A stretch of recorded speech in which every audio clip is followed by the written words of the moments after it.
evolucionistas teleológicos. El último que vimos fue Teoría de Chardin. Ahora vamos a ir entrando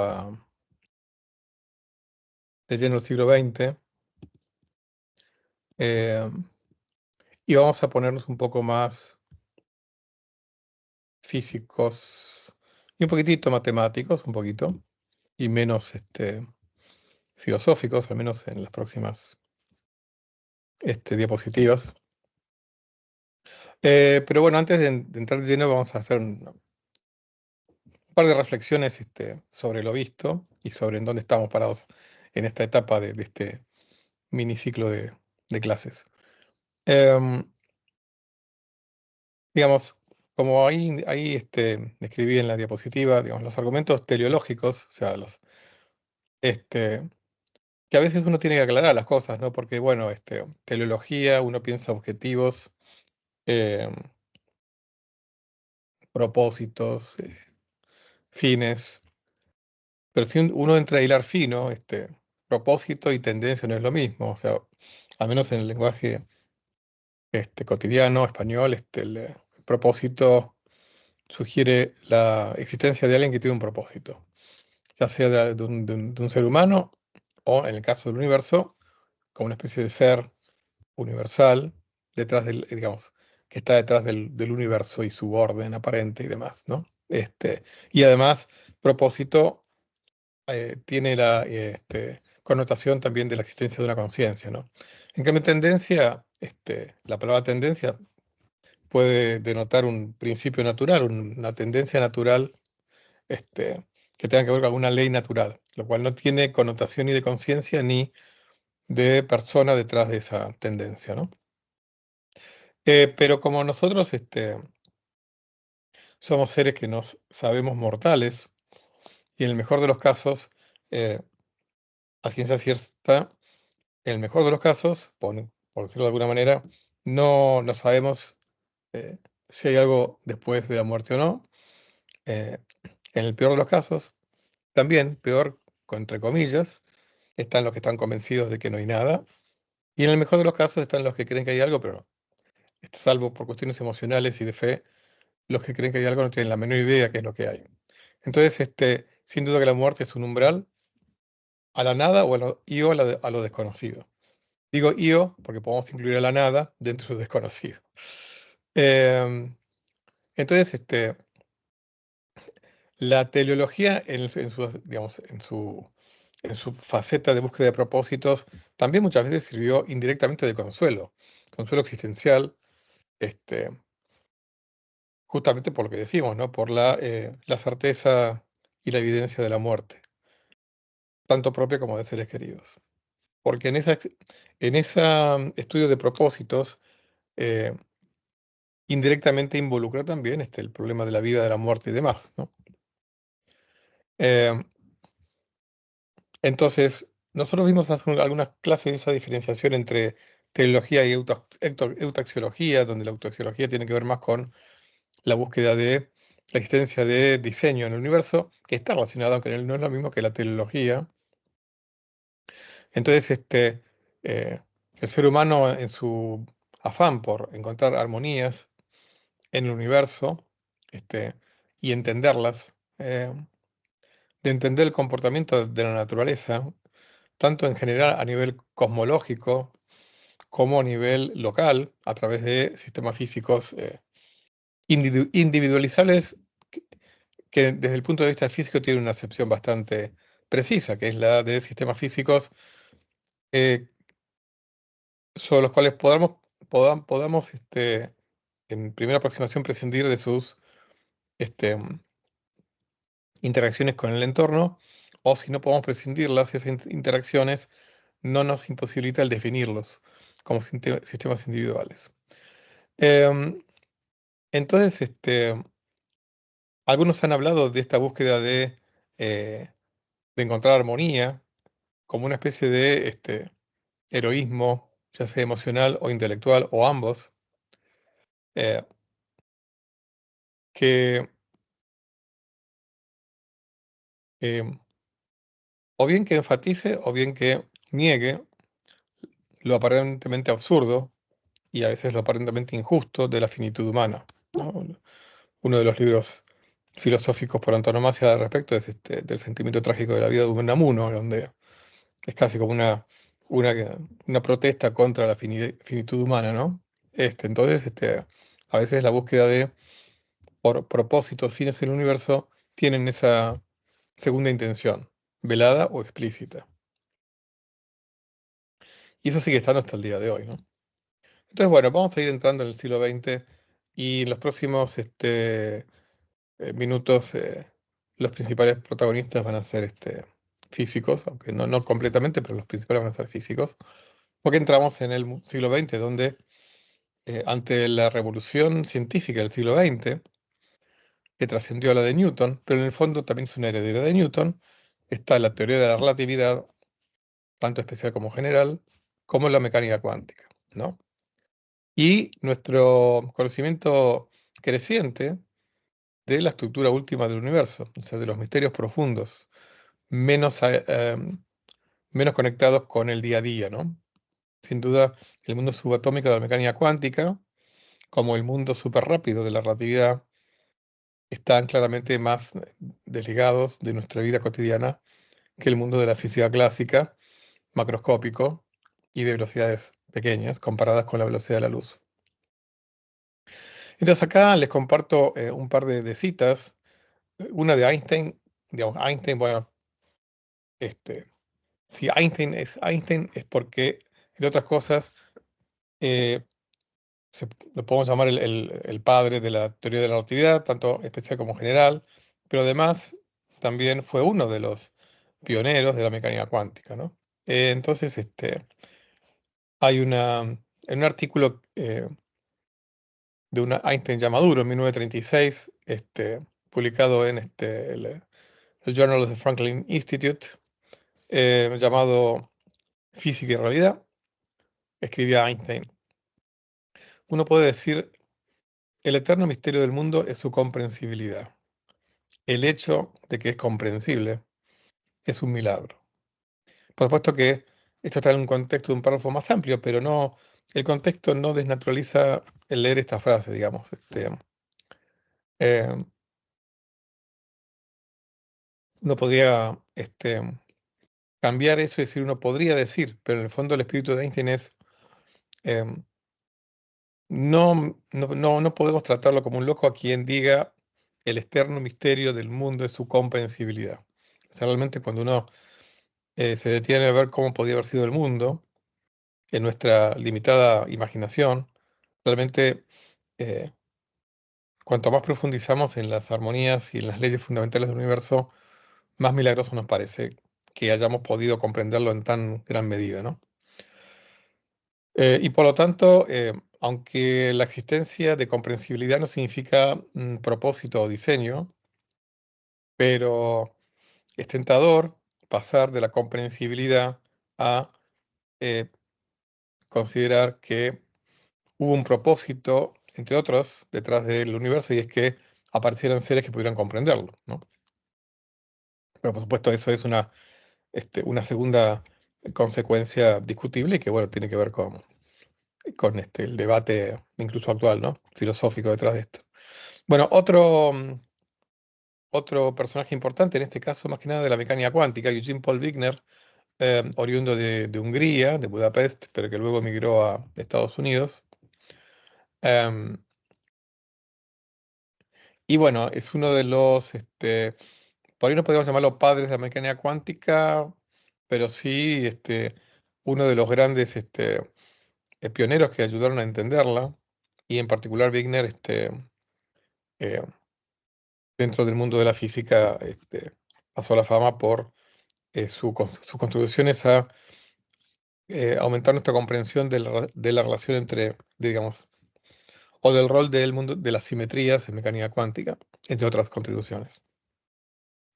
Hay un artículo em, que publicó en la revista Communications on Pure and Applied Mathematics, la publicación es de 1960, em, basada en una conferencia que dio la conferencia Richard Courant, este, en ciencias matemáticas que dio en la Universidad de Nueva York un año antes. Acá lo que mencionamos es el título de la publicación, ¿no?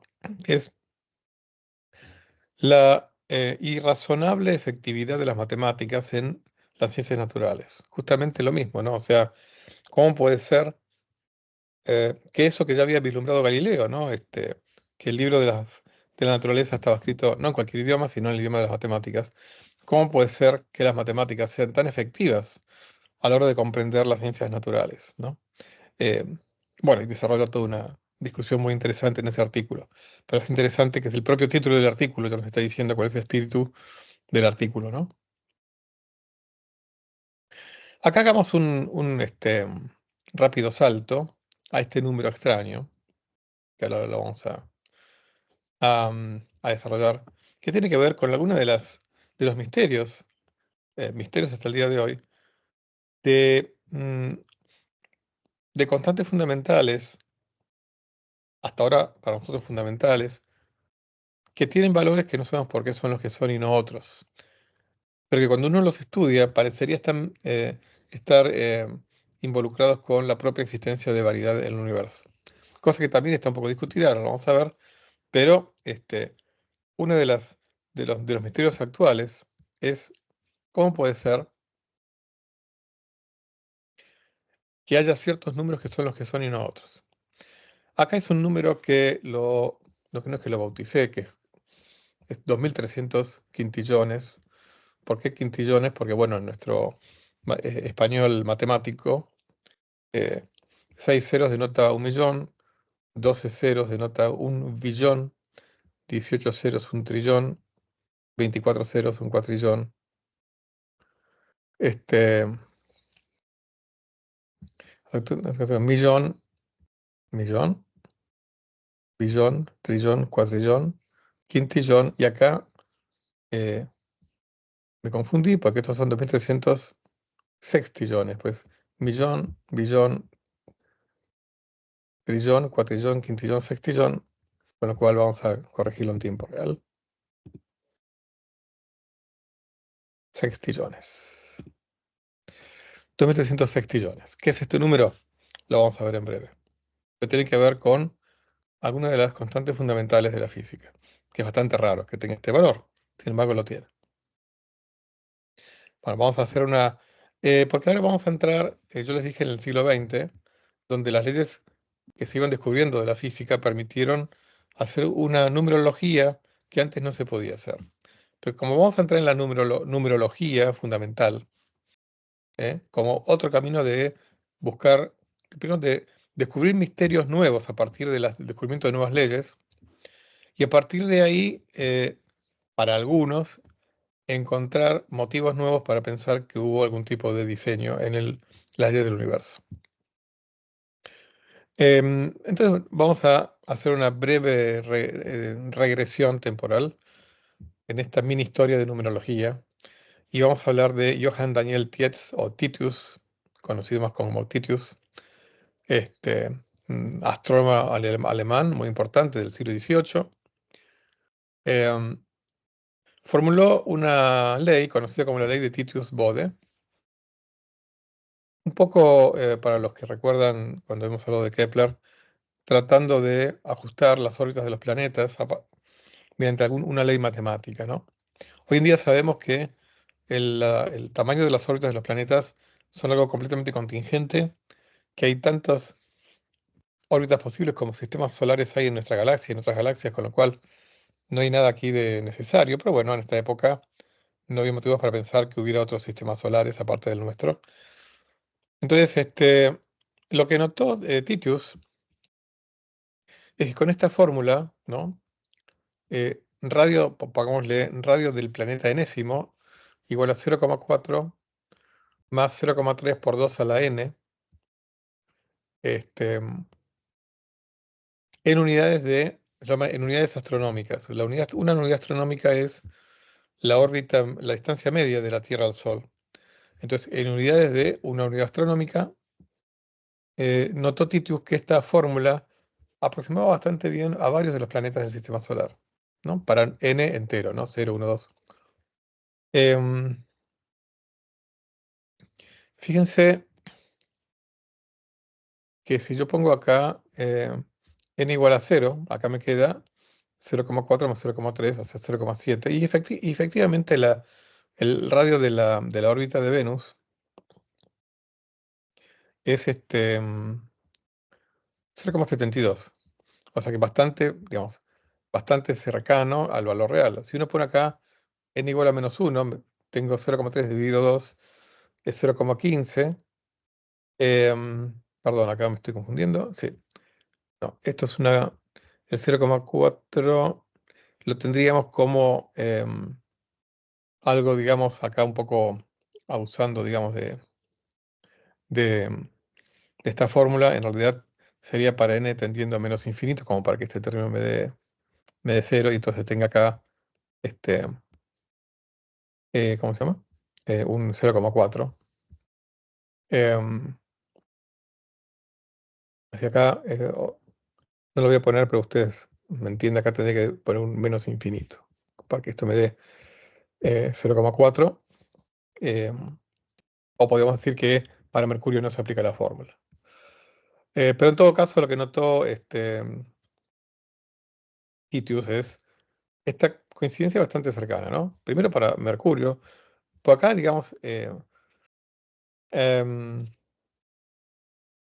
digamos, no hay ningún parámetro libre una vez que uno dice que es 0,4 y 0,3.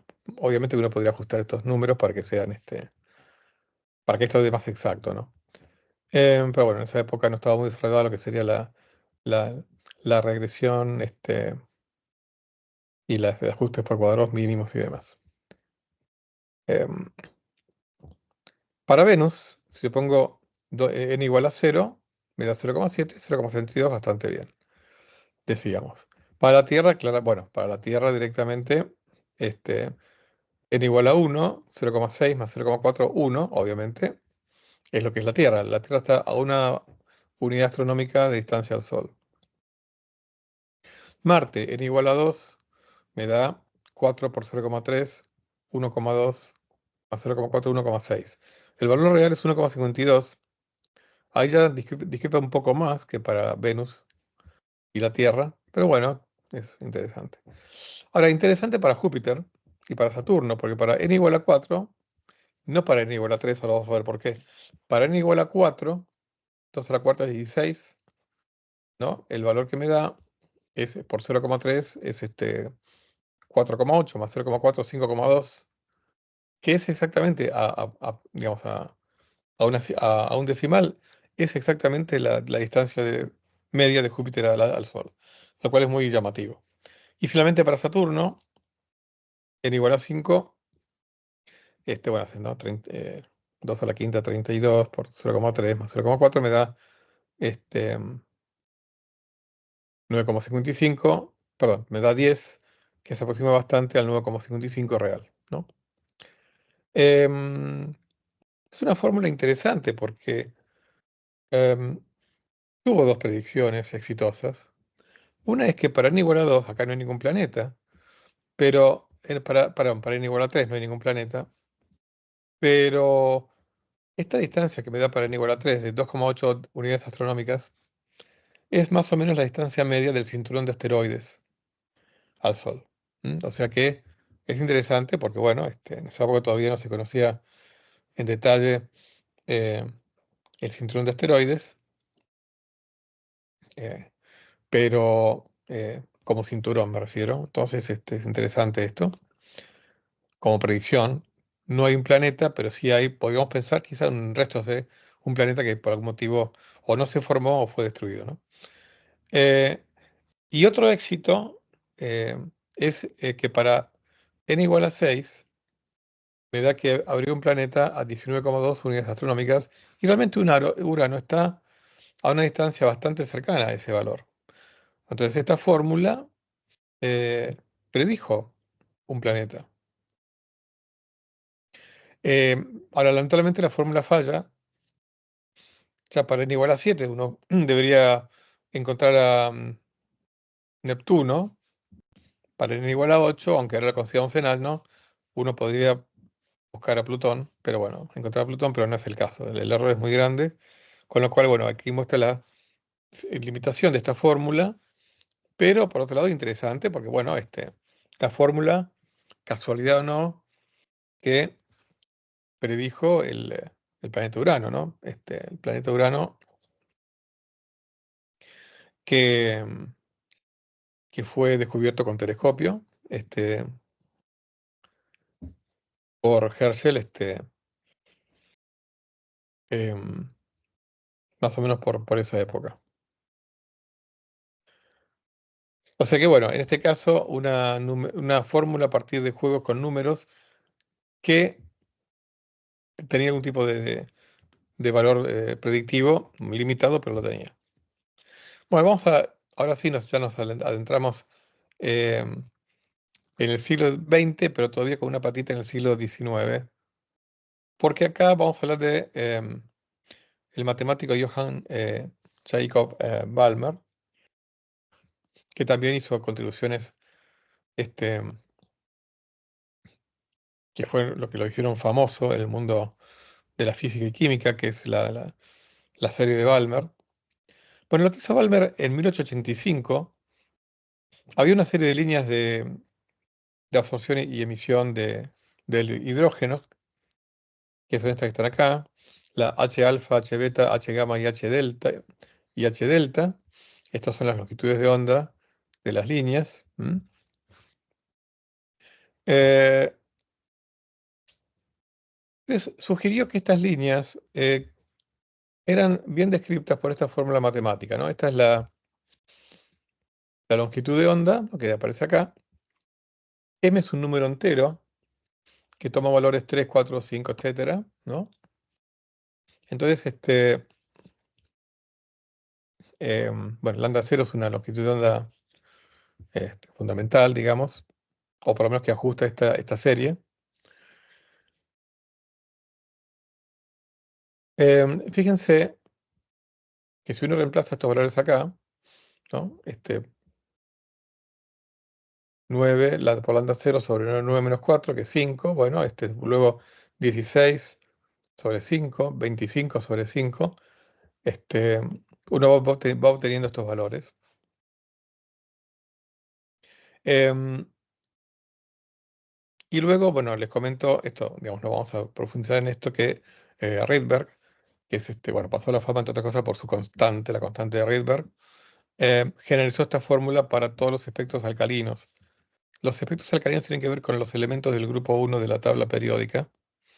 Pero bueno, no voy a entrar en eso. Este, el primero es el hidrógeno, bueno, y luego siguen otros. Em, Hoy en día, ¿cómo lo entendemos? Hoy en día lo entendemos como que esta serie se produce cuando estados excitados del electrón del hidrógeno a niveles superiores a 2 caen al nivel 2. O sea, estados que caen del tercer nivel al segundo, del cuarto al segundo, del quinto al segundo, etc., ¿no? Ahí uno obtiene la serie de Balmer. Ahora, todo eso digamos, se terminó de entender con la mecánica cuántica, pero en el medio hubo una persona muy importante que fue Niels Henrik David Bohr, Niels Bohr, el famoso físico danés, que fue el que hizo esta mecánica cuántica intermedia con su modelo atómico, el átomo de Bohr. Este, y acá justamente por eso, ahora vamos a hablar un poquito más de Bohr, pero Rosenfeld, otro famoso físico del siglo XX, recuerda que Bohr una vez le dijo: ni bien vi la fórmula de Balmer, toda la situación fue inmediatamente clara para mí. ¿Por qué? Porque él lo que veía acá era que esta fórmula, lo que me estaba pidiendo es que la longitud de onda sea digamos, una función de un número discreto, de un número natural. Y esto él, en el modelo atómico de Bohr, Bohr estaba tratando de entender las órbitas de los átomos a partir de pedir que el tamaño de esas órbitas sea tales que, si uno entiende que uno puede asociar al electrón una onda, la longitud de onda de esa onda sea tal que la onda se pueda cerrar sobre sí misma en esa órbita cerrada, ¿no? Por eso es que Bohr dijo esto. Pero fíjense que esto en realidad surgió, digamos, 30 años antes del nacimiento de la primera mecánica cuántica, la de Bohr, eh, a partir de una fórmula numerológica, ¿no? Buscar una fórmula sencilla que involucre números naturales y que no sea muy complicada. Bueno, dentro de este mundo de la naciente, digamos, mecánica cuántica, vamos acá a citar un par de Einstein, ya lo hemos visto, lo vamos a volver a citar, y uno puede llamar al abuelo de la mecánica cuántica, el pionero de la mecánica cuántica, Max Planck, Max Carl Ernst Ludwig Planck, el famoso físico alemán, que vivió, bueno, básicamente la mitad de su vida en el siglo XIX y la otra mitad en el siglo XX. Este, el autor de la hipótesis a fines del siglo XIX de que los modos electromagnéticos de oscilación, sus amplitudes están cuantizadas. Hay una carta de Max Planck a Paul Ehrenfest, otro famoso físico, también uno de los pioneros de la mecánica cuántica, una carta de mayo de 1899, en donde le dice, acá hacía muy poco tiempo que Planck había introducido una nueva constante en la naturaleza, que después se llevaría su nombre, la constante de Planck, que tiene que ver con esta discretización de los niveles de energía de los osciladores fundamentales electromagnéticos en un cuerpo negro. Dice, no me parece completamente imposible que h, o sea, la constante de Planck, tenga el mismo orden de magnitud que el cuadrado de la carga eléctrica dividido la velocidad de la luz. Eh, Todavía la constante de Planck era una constante cuyo valor exacto había que determinar. Se tenía una primera estimación de orden de magnitud.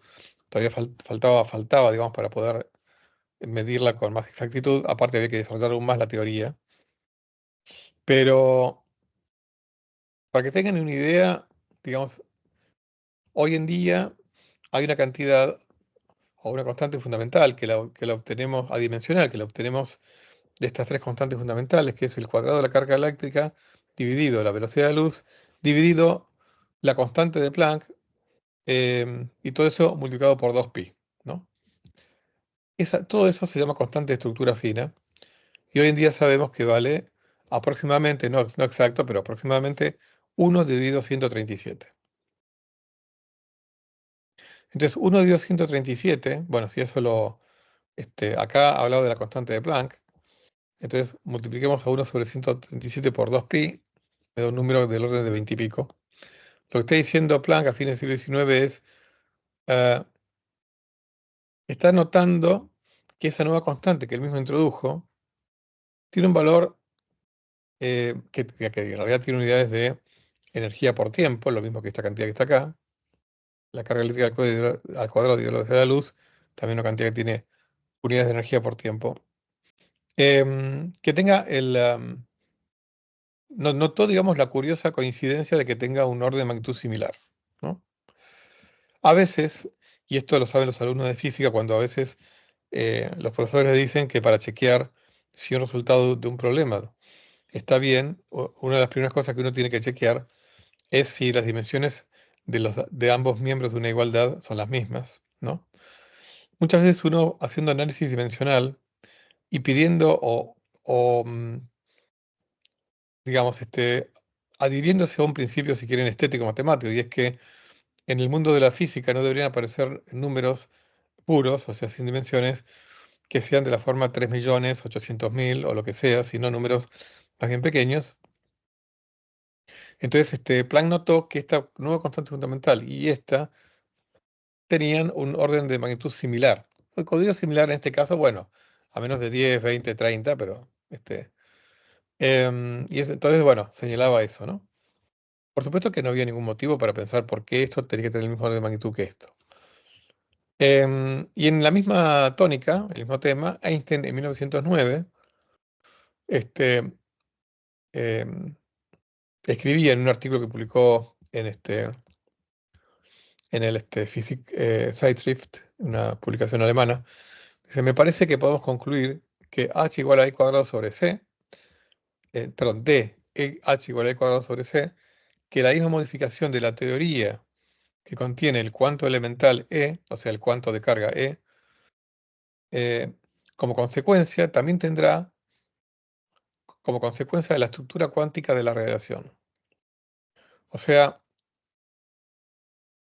lo que está diciendo Einstein, por supuesto que sabemos que no era exactamente igual, esta igualdad no es exacta, pero digamos, lo que está diciendo Einstein que de esta relación aproximada entre estas constantes fundamentales, eh, que vincula la cuantificación de la carga, porque digamos, justamente la carga del electrón nos habla de que la carga eléctrica está cuantizada, o sea, un cuerpo no puede tener cualquier cantidad de carga eléctrica, sino que tiene que ser un número entero de veces la carga del electrón. Entonces lo que nota Einstein es que tiene que haber una relación entre la cuantización de la carga, que está de este lado, y la cuantización o la estructura cuántica de la radiación, le hace la cuantización de la energía de los modos de osciladores electromagnéticos. ¿Ok? Entonces, esta búsqueda de coincidencias o, y una vez encontradas, analizar cuál es el motivo profundo detrás de tal o cual coincidencia, puede llevar a nuevos descubrimientos y a nuevas unificaciones de distintas áreas de la física, ¿no? Bueno, otro protagonista de esta mini historia de numerología en este mundo precuántico em, es el, este, el físico Arthur Eric Haas. Brno pertenece a lo que es ahora Eslovaquia. Eh, ¿Qué hizo Arthur Haas? Bueno, en 1910, él lo que hizo fue, en ese momento, 1910, el modelo, digamos, más aceptado era del átomo, era el modelo de Thomson, en donde el átomo todavía faltaba, digamos, Rutherford estaba avanzando en sus experimentos que iban a dar lugar al nuevo modelo atómico, el de un núcleo con electrones orbitando, un núcleo mucho más chiquitito que el átomo. Pero, digamos, en esta época todavía estaba, digamos, bastante vigente el modelo atómico de Thomson, donde el átomo era una especie de pan dulce donde las pasas de uvas o las frutas secas serían los electrones. Em, bueno, haciendo, digamos, análisis dimensionales en este modelo atómico, em, y justamente pensando en que ciertas cantidades con mismas dimensiones de energía deberían este, ser no muy diferentes entre sí, concretamente igualando cantidades que tengan relacionadas con la energía potencial del átomo, o del modelo atómico de Thomson, con la energía cinética. Derivó la siguiente impresión. No voy a entrar en detalle de cómo la derivó, simplemente se las muestro. La constante de Planck igual a 2 por pi por la carga eléctrica por la raíz cuadrada de A, que A es básicamente el tamaño del átomo de hidrógeno, que tiene que ver con lo que se llama este, el radio de Bohr. Y bueno, la raíz cuadrada de A por la masa del electrón. Pero es digo, Haas lo obtuvo haciendo simplemente consideraciones dimensionales y buscando una ecuación que refleje lo más acertadamente posible las mediciones de la época, ¿no? Con la predicción de la época. Bueno, resulta que esta fórmula digamos, que Haas la tiró así como curiosidad. Uy, mira, yo puedo reproducir las mediciones eh, este, poniendo un 2pi acá y una raíz cuadrada y demás. Resulta que es la fórmula que Bohr, pocos años después, dedujo para el radio atómico del estado fundamental, ¿no? Del átomo de hidrógeno. en la mecánica cuántica según de Bohr, ¿no? Lo cual es interesante. Cuando Lorentz en esa época este, vio esta fórmula, dijo que era una hipótesis atrevida. No la criticó, simplemente dijo que era atrevida. Y resultó ser atrevida, pero correcta, porque justamente anticipó un resultado que después iba a obtener Bohr. Hay un libro muy interesante para los interesados en el nacimiento de la mecánica, de la teoría de la mecánica cuántica, que es que está acá, que es una recopilación de artículos y demás de los pioneros de principios de siglo, en la génesis de la teoría cuántica, de 1971. Así que bueno, otro ejemplo, ¿no? De buscar combinar constantes fundamentales para encontrar relaciones profundas, ¿no? Aunque en ese momento no supiera Haas cuál podría ser la relación profunda de esta fórmula. Después vuelvo a decir cuál es la relación profunda, y es pedir que los órbitas, el tamaño de las órbitas, sean tales que las ondas asociadas a los electrones se cierren sobre sí mismas, ¿no? A ver, déjenme ver cómo estamos. Vamos a hacer un poquito más. Bueno, vamos a retroceder de nuevo un poquitito a la segunda mitad del siglo XIX. También mostrando cómo ver coincidencias puede llevar a unificaciones, o sea que eso no es muy importante esto, ¿no? Vamos a hablar de Wilhelm Edward Weber, un físico alemán, este, y de Rudolf Kohlrausch, otro físico alemán, que haciendo mediciones más precisas de las fuerzas eléctricas y magnéticas, determinaron con un valor mínimamente significativo, por primera vez, el cociente. En esa época había un bastante caos, bueno, en realidad a veces lo sigue habiendo hoy en día, ¿no? En el mundo de las unidades en electricidad y en magnetismo. Este, los que han estudiado electromagnetismo, uno saben, digamos, las distintas unidades que hay de electricidad, etcétera. Bueno, en ese momento determinaron el cociente entre las unidades de carga eléctrica y magnética, em, y obtener un valor muy curioso, 3,107 por 10 a la 10 centímetros por segundo. Lo que notó Kirchhoff, otro físico de esa época, es el parecido de ese número con la velocidad de la luz. Fíjense, la determinación experimental del cociente de unidades es de 1856. El notar el parecido es del año siguiente, por Kirchhoff. Podrían haberlo hecho también Weber y Kohlrausch, ¿no? Y al año siguiente, Maxwell y Riemann, o sea, estamos hablando de Maxwell, el gran unificador de la electricidad y el electromagnetismo, y Riemann, un matemático, justamente el padre de la geometría riemanniana, la geometría de espacios curvos, eh, también lo notaron, ¿no? Al año siguiente. Claro, esta coincidencia entre algo que aparentemente no tiene nada que ver, porque piensen que todavía faltaban varios años para que la ciencia se descubra que la luz son ondas electromagnéticas, ¿no? Porque faltaban varios años para que Maxwell obtuviera sus ecuaciones electromagnéticas, o sea, ecuaciones que unificaban la electricidad con el magnetismo y que predecían la existencia de ondas electromagnéticas en el vacío, o sea, en ausencia de cargas. Em, ¿Cómo todo esto surgió y quedó flotando en la mente de Maxwell varios años antes de que escribió sus ecuaciones, 1858? ¿A partir de qué? De una coincidencia. El parecido entre la velocidad de la luz y el cociente repito, nadie se imaginaba en esta época que la velocidad de la luz o que la luz fuera un fenómeno electromagnético. Entonces, por qué la velocidad de la luz era tan parecida al cociente entre las unidades de carga eléctrica y magnética? Volvemos al siglo XX, pero acá lo que vamos a hacer es, vamos a detener acá y seguimos en unos minutos.